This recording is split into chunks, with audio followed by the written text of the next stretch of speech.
Hello everyone, next প্রফেসরের পক্ষ থেকে সকলকে স্বাগতম জানাচ্ছি। আমি অজয় আছি তোমাদের সাথে। তো আজকের ভিডিওতে আমরা আলোচনা করব যে ম্যাথের একটা চ্যাপ্টার তুমি কিভাবে শেষ করবা।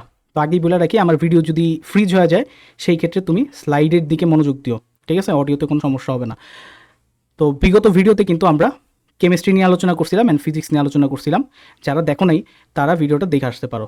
আজকে আমরা ম্যাথ নিয়ে আলোচনা করব। তো এখানে একটা কথা বলে রাখি যে তোমরা সারা বছর ফালাফালি করবা, লাফালাফি করবা ফিজিক্স আর হচ্ছে কেমিস্ট্রি নিয়ে, কিন্তু দিন শেষে দেখা যাবে তোমার সবচেয়ে বেশি প্রবলেম হচ্ছে ম্যাথে। ওকে, তাই ম্যাথের একটা প্ল্যানিং দরকার। ম্যাথ কীভাবে শেষ করবা সেটার একটা প্রপার তোমার রোডম্যাপ দরকার। সেই রোডম্যাপটাই আমি তোমাকে আজকের ভিডিওতে দিব। ভিডিওটা অবশ্যই পুরোটা দেখবা। তাহলে চলো আমরা শুরু করি।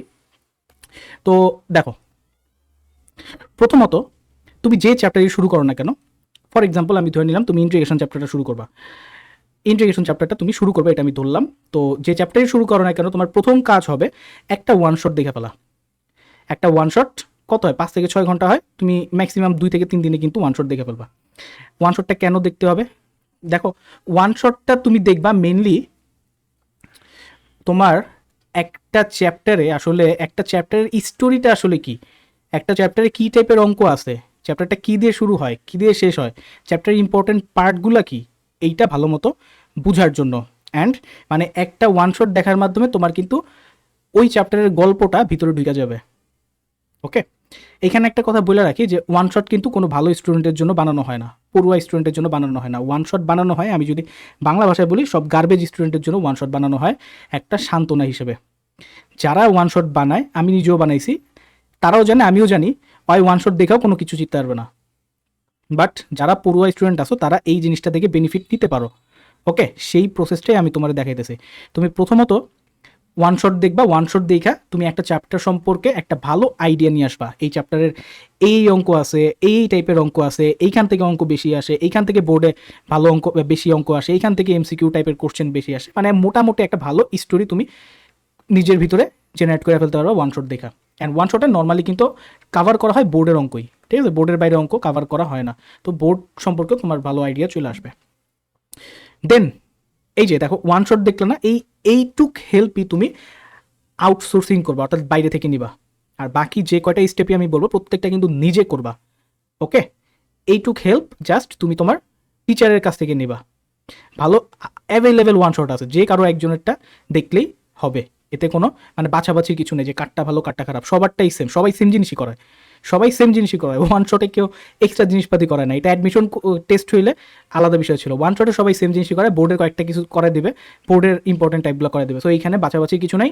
তুমি যে কারো একজনের ওয়ান শট দেখবা, দেখা চ্যাপ্টারটা সম্পর্কে একটা ভালো আইডিয়া নিবা। এরপর আসো, এরপর তোমার কাজ কি? এরপর তোমার কাজ হচ্ছে তুমি যে বইটা ফলো করো, যে কোনো একটা বই, যে কোনো একটা বই, কোনো বই চুজিংয়ের বিষয় নেই এখানে।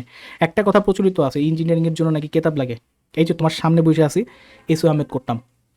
ওকে, এসও আহমেদ স্যারের বই করতাম। আমার ফ্রেন্ড অক্ষরপত্র করতো। এসও আহমেদ স্যারের বই তো তখন তাও জাতের ছিল, অক্ষরপত্র কোনো জাতেরই ছিল না, ঠিক আছে?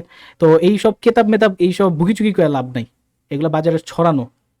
তোমার যদি সবচেয়ে বড় কথা কি, তোমার মধ্যে যদি সলভিং ক্যাপাবিলিটি তৈরি না হয়, নিজে থেকে, মানে তোমার ব্রেন যদি কোশ্চেনের সাথে কথা বলতে না পারে, নিজে থেকে সলিউশন দিতে না পারে, সেই ক্ষেত্রে তুমি কেতাব 10 বার কইরা যাও, কিচ্ছু হবে না, কিচ্ছু পারবে না, ঠিক আছে? নিজে থেকে সলভ করার ক্যাপাবিলিটি ক্রিয়েট করতে হবে। ওইটা টেকনিকই আমি তোমার বলতেছি। তো প্রথমত ওয়ান শট দেখে একটা আইডিয়া নিবা চ্যাপ্টার সম্পর্কে। দেন ওই চ্যাপ্টারটা বই থেকে A to Z করবা। অ্যান্ড অবশ্যই নিজে নিজে, অবশ্যই নিজে নিজে, কারণ ওয়ান শট দেখে তুমি জানো কী টাইপের অঙ্ক আছে, তুমি জানো, তোমার আইডিয়া আছে, ঠিক আছে? কেমনে সলভ করতে হয় সেগুলো সম্পর্কিত কিছু টেকনিক শিখছো সেখানে, সেইগুলোই এই জায়গাতে অ্যাপ্লাই করার চেষ্টা করবা, নিজে নিজে করার চেষ্টা করবা। আমি অলওয়েজ নিজে নিজে করার জিনিসটাকে প্রমোট করব। আগে করি নাই, মানে 1 বছরের মতো হয়ে গেছে করি নাই, বাট এখন থেকে করব। কারণ এইটাই দিন শেষে কাজ দেয়, অন্য কোনো কিছু কাজ দেয় না। টিচারের ক্লাস দেখে কোনো লাভই হবে না। কম্পিটিটিভ এক্সামে তুমি মারা খাবা, এটা শিওর। নিজে নিজে করার চেষ্টা করবা। যদি না পারো সেই ক্ষেত্রে তোমার কাছে আছে কি, গাইড আছে। গাইড দেখা বুঝার চেষ্টা করবা। কোনো একটা সলিউশন দেখা বুঝার চেষ্টা করাটাও, মানে সলিউশন দেখা বুঝাটাও একটা ভালো ব্রেইন ওয়ার্ক। প্রথমে নিজে চেষ্টা করবা, না পারলে দেন গাইড দেখা বুঝার চেষ্টা করবা। তারপরও যদি না পারো বা কনফিউশন হয়, সেই ক্ষেত্রে তুমি টিচারের হেল্প নিবা। আদারওয়াইজ আর কোনো টিচারের হেল্প তোমার নিবা না, তুমি নিবা না, ঠিক আছে? তুমি যত টিচারের হেল্প নিবা, ফায়দা হবে টিচারের, দিন শেষে মারা খাইবা তুমি। ওকে, টিচারের হাতে কিন্তু এক্সকিউজ আছে যে এই হালা তো ভালো স্টুডেন্ট না, এর লিগে চান্স পায় নাই বা এর লিগে ভালো করে নাই, বাট তোমার কাছে কিন্তু তুমি কোনো এক্সকিউজ দিতে পারবে না। তখন তুমি যে মারাটা খাই আসছো টিচার ডিপেন্ডেন্ট হয়, সেই এক্সকিউজ কিন্তু তুমি দিতে পারবে না, মানে নিজেরা ডিফেন্ড করতে পারবে না, রাইট? তো ওয়ান শট দেখা যতটুকু হেল্প নেওয়ার নিবা। সেকেন্ড কাজ হবে যে কোনো বই A to Z নিজে শেষ করবা।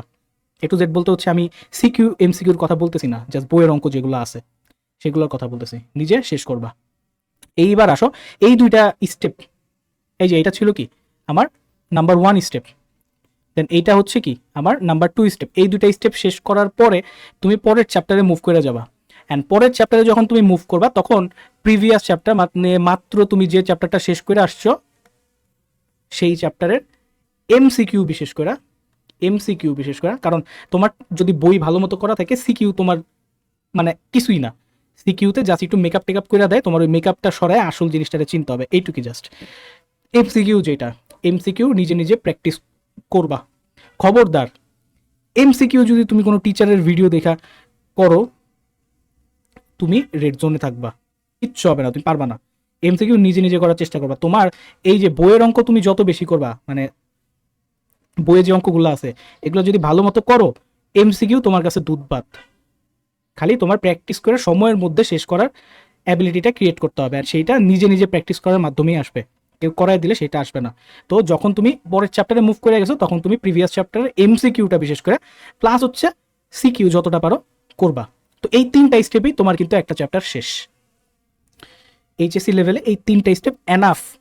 অ্যান্ড আমি একটা জিনিস আবার বলবো, নিজে নিজে সলভ করার চেষ্টা করবা, নিজের সলভিং ক্যাপাবিলিটি বাড়ানোর চেষ্টা করবা, ডেভেলপ করার চেষ্টা করবা। আদারওয়াইজ আগেও বলছি 1000টা কিতাব মুখস্থ করে গেলেও তুমি অ্যাডমিশন টেস্টে কোনো কিচ্ছু ফালাইতে পারবা না, আগেই করে রাখলাম। এটা এখন বুঝবা না, পরীক্ষা দিবা শেষ করবা ভার্সিটিতে উঠবা তখন বুঝবা খেলার নাম বাবাজি, ঠিক আছে?